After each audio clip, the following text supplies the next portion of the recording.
get a little recap of my season here. 2022 season, best season I've ever had in my life. I wanted to tell a little bit about the whole season. The footage is not the greatest. I had a really nice camera, decided to sell it, so most of my footage is Tacticam and GoPro, and then quite a bit of cell phone footage that was recorded vertical, which was a huge mistake. So I'll be trying to salvage something for this video. The approach that I had this year was really quite a bit different than my past seasons. In the past, I don't get in the woods until the third week of October. Fishing all the way up close to November, trying to catch giant catfish on the Mississippi River. This year I decided in 2021 that I was going to take a different approach.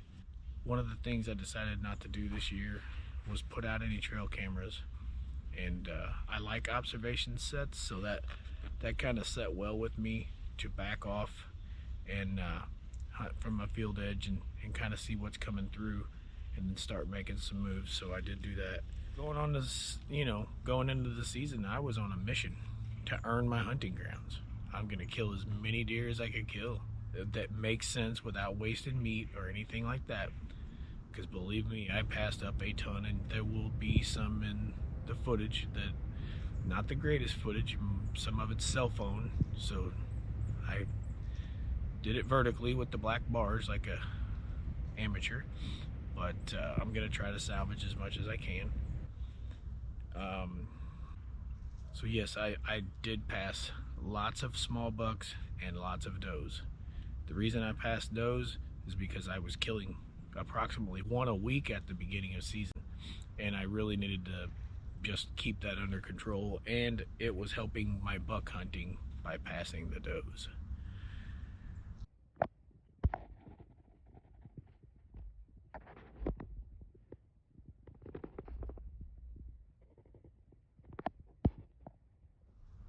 Yeah, well, let's step back here. So in the 2021 season, I didn't kill a buck at all. The 2020 season, I killed a buck for the first time in over 18 years. I had been out of deer hunting for roughly 18 years. Hadn't fished for approximately that length of time also. So got back into doing what I love, and killed a decent little buck. Super proud. Got him on the wall. 2021 season, passed up some small ones, but never had an opportunity at a bigger one. So I was super determined to get a buck on the wall this year. So I did take a doe the first week. That was behind my house. There's a little shot footage of that. It's not the greatest. It's Tacticam, so once you make the shot, your bow usually pulls away just by habit of just looking at where you shot. But there's some footage. I ended up taking my first buck of the season the following week. I believe that was on October the 16th. That particular buck was actually bedded. I had probably walked past him at about 40 yards. It was a real windy day. The wind was in my favor. So I'd been sitting in the stand for roughly an hour, and I just saw antlers just right above the weeds, and it's just like a CRP field, some switchgrass or whatever you want to call it. And it disappeared, and I thought, well, I never saw him sneak in. I thought that was strange. Well, then 10-15 minutes later, he had stood back up out of his bed. I watched him kind of stretch and put his head up and scan the field. He looked like he was looking right at me a couple of times. He ended up moving off. He kind of ended up angling away from me a little bit, but coming across the field towards me. And then you'll see in the footage that I picked him up as he was cutting across over in front of me, and it was Tacticam footage, and it's only so good also. And then you can see where I set my bow over the shooting rail to get my cam to clear the shooting rail, and then once I locked in, I made the shot. You You can see the knock lit up, but there doesn't end up any footage after that. But then fast forward 2 days later, hadn't found him. Did not find him. Got permission to go on the neighbor's property, ended up finding him. It was amazing. One of the greatest hunting days of my life. So that was great. The meat was bad, the fur was bad, but I have a friend that takes and sells antlers for dog chew toys, and he removes antlers off heads, and he had a head to put my rack on.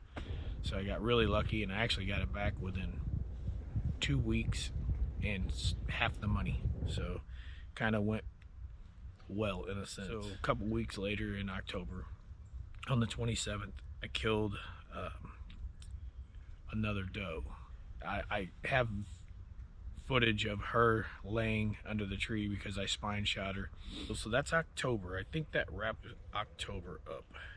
So going into November, I had my rutcation actually on November 1st, which was right before my rutcation. I did kill a doe. So I killed a doe here on the Delhi farm, and there's actually video of a small buck that comes in. He sniffs the nocturnal, and it almost looks like his nose is lit up in the still shot. Fast forward to November 11th, ended up killing a doe in a newsstand that I hung behind the house. Actually, the November 11th doe was out here on the Delhi farm.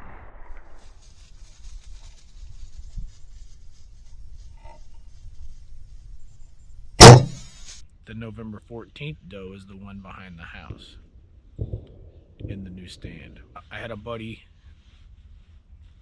that was excited that the deer behind the house were moving. I had already taken a couple of does and a buck. He had been off work the next day. So the 14th I killed the doe. The 15th he wanted to come out and hunt. I decided to have him out. I basically just was doing a little guided hunt for him. I actually expected to do nothing other than just help him kill a deer.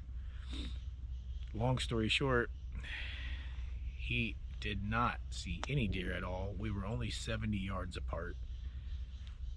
But I had the biggest buck of my life come in, and I shot him on video. It's Tacticam footage, so there again, it's okay. So yeah, going into that hunt for him, there was 10 deer in the field the night before, all over different places. Bucks that I had passed up, I got video of that. I did kill that doe, like I said.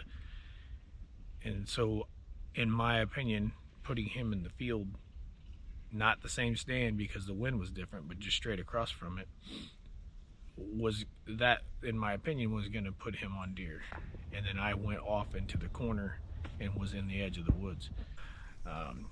End up with another little buck come in, and it was a spike, and I thought he was a doe at first. So I got pretty excited thinking there might be a buck following a doe, because the day before I did see that scenario right there in that spot. So ended up just kind of turning on the GoPro, turned on my Tacticam, and had my bow pointing that direction. Bow in hand, GoPro on the tree stand on, Tacticam on, and my cell phone in my hand. So I was ready, but I was just gonna film if it was just does or small bucks. So what ends up happening is I realized it was a spike and not a doe. Disheartening a little. And I thought, well, okay, we'll just get some video and that'll be the hunt. And it's starting to get a little later and get, within the last hour. So ended up with another little buck come in behind him. I got a glimpse of him and saw him. It was like a little 6-point. And he was trying to bully the spike buck. He come up, run him off once, went over to a tree, raked it like crazy, was stomping branches, just really making a ruckus. And no sooner than he kind of stopped, I heard this just deep guttural grunt. And that grunt was deep enough to where I knew I needed to take that serious. So I immediately put my cell phone in my pocket and got my release on my string because he sounded close. Keep in mind, all of our woods are just covered in honeysuckle. So from a high stand, you can't see anything. And the little green leaves were still on the honeysuckle. So ended up catching a glimpse of his rack when he put his head down to walk under the honeysuckle. I drew immediately. He comes across. I stopped him. I gave him a little man. Made a good shot. Saw the Illuminac, saw the nocturnal, saw where he went. Kind of followed him with my bow a little bit with the Tacticam. Heard him stop at about 50 or 60 yards. And then I heard that death run where he sounded like he tried to take off again and just crashed a bunch. So ended up getting down out of the stand after dark, kind of texting everybody, telling them what was going on. My daughter and her fiance came over to help track it. Me and Travis both got down after it went dark, and I overestimated how many points I thought he had, but I knew he was really big. And so ended up going back out, tracking it as a, you know, friends and family, and as a thing we do together. And Dylan tracked with us with his cell phone footage, which is the best footage out of the whole video. And Travis stalked in real quietly, doing the, you know, following blood. I stayed between the two of them and just kind of showing Dylan where the blood was on the ground so he could get it on video. And we made a recovery, and there's a decent little recovery video, nothing too crazy.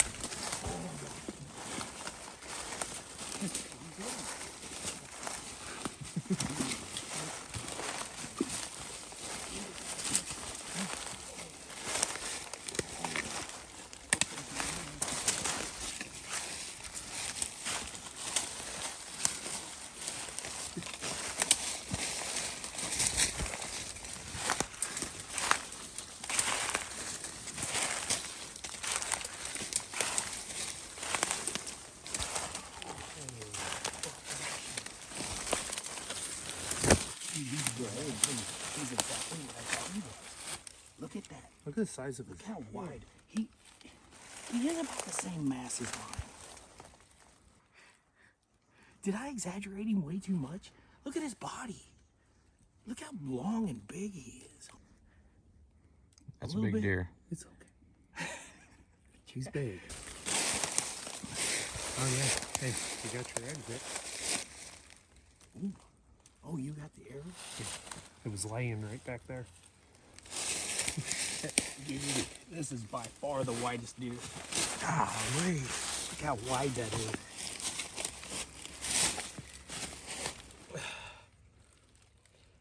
I mean, to me, his head's huge too. It's just as wide as your shoulders. I thought there was more mass like down here, but it's like there's definitely no ground shrinkage. I just thought he had. No. I thought he had some more points, and I didn't realize that, you know, he was so flat. But I guess it was this that I saw in this, which that's what I told you. I thought I saw extra stuff. And I'm definitely lucky to have friends and family that are involved. My daughter is involved. Her fiance, which is a godsend for us. They have a brand new baby, so I get to be a grandfather. I just wouldn't change it for anything. My daughter killed a buck and a doe behind my house same day in the 2021 season. It just doesn't get much better.